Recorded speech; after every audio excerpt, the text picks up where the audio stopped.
When it comes to the death penalty, every detail is steeped in controversy and emotion.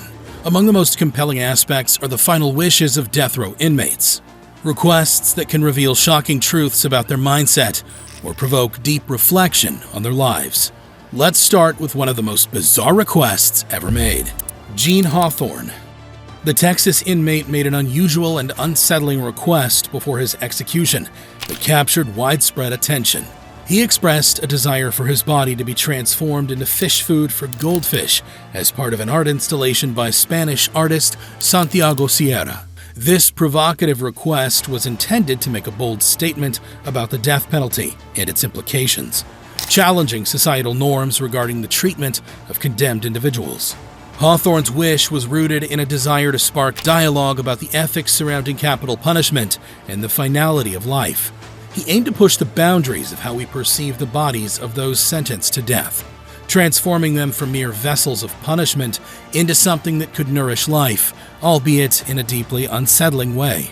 Although Hawthorne's request was ultimately denied, it underscores the profound complexity of last wishes, raising questions about autonomy, morality, and the role of art in discussing contentious issues. James French, executed in Oklahoma in 1966 for the murder of a cellmate, left behind a final wish that was as disturbing as it was cynical. French requested to be the subject of a press conference after his execution, boldly predicting a headline that would haunt: French fries.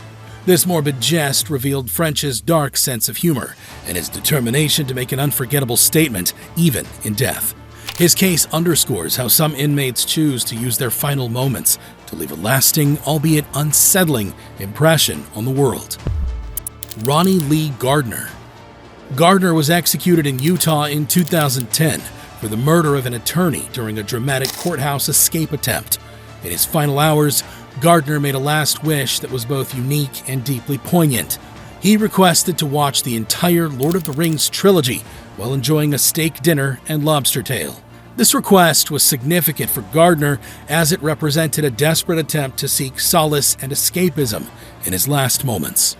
Spanning over 9 hours, the epic films provided him with a temporary refuge from the harsh reality of his impending execution.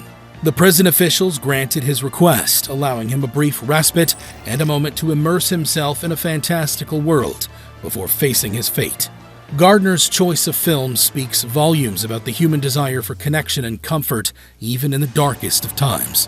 By opting for a beloved cinematic experience, he sought a fleeting sense of normalcy and peace amidst the chaos surrounding him. Ted Bundy, one of the most notorious serial killers in history, made a final wish that underscored his complex and manipulative personality.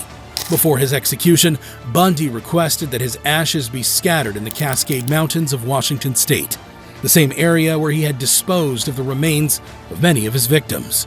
This chilling request was denied by authorities, who saw it as Bundy's last attempt to exert control and continue his psychological manipulation even beyond the grave. Instead, Bundy's remains were cremated and handled by the state, denying him the opportunity to leave a lasting mark on the landscape where he had perpetrated his horrific crimes. James Edward Smith, executed in Texas in 1990 for murder, made a final request that bewildered prison officials.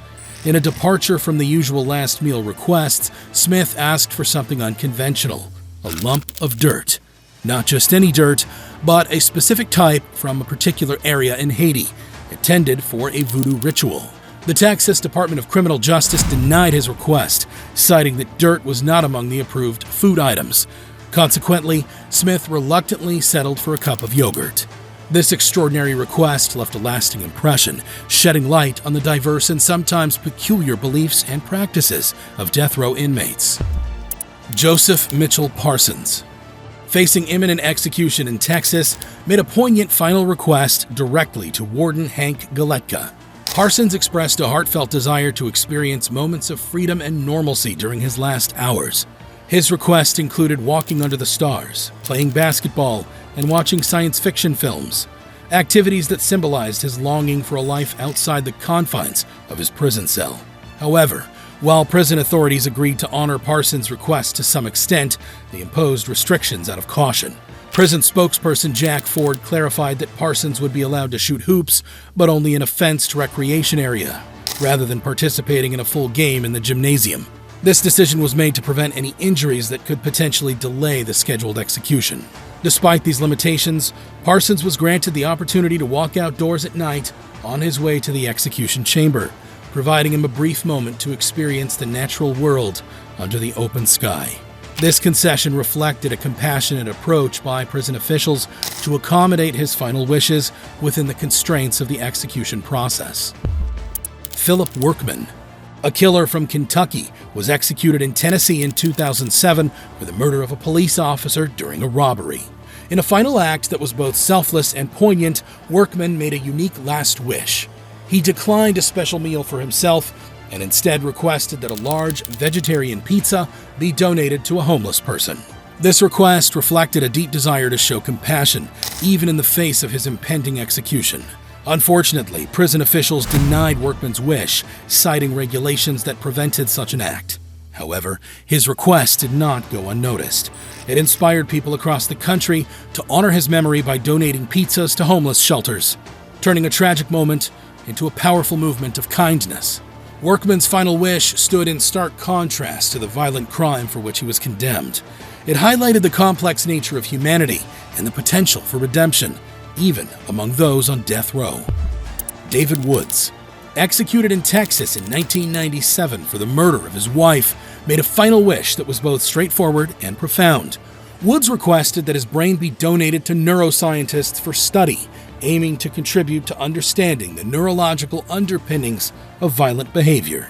His wish was granted, and his brain was used for scientific research posthumously.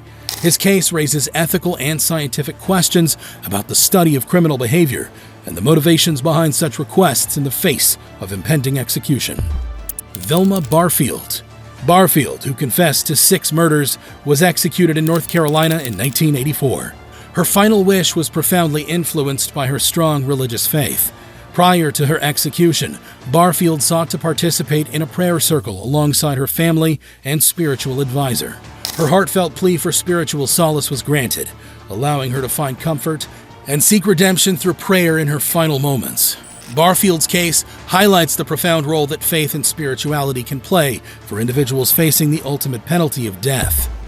Gary Gilmore, executed in Utah in 1977 for the murders of 2 men, made a poignant and forward-thinking final request that captured public attention. In a remarkable gesture, Gilmore expressed a desire for his organs to be donated to those in need after his death. His request was a profound attempt to create a positive legacy amid the tragic circumstances of his crimes. Although Gilmore's wish was not fully realized, as only his corneas were ultimately donated for transplants, his intent to give back to society resonated deeply. It reflected a complex mix of remorse, redemption, and a desire for his life to serve a meaningful purpose, even in death. Dennis Rader, better known as the BTK Killer, did not face execution, but instead received 10 consecutive life sentences. During his trial, Rader made an unusual request that shed light on his disturbing interests. He asked for access to specific books and materials related to serial killers and criminal psychology, revealing his fascination with his own crimes and those of others. Authorities denied his request, viewing it as an attempt for Rader to continue indulging in his dark obsessions, even while incarcerated. What would your last wish be before facing the gallows? Would you go out with a bang or seek a moment of purity? I'm curious to hear your thoughts in the comments. For more intriguing and thrilling content, you're in the right place. Subscribe now for free to stay updated with the latest videos. See you in the next one on the right of your screen.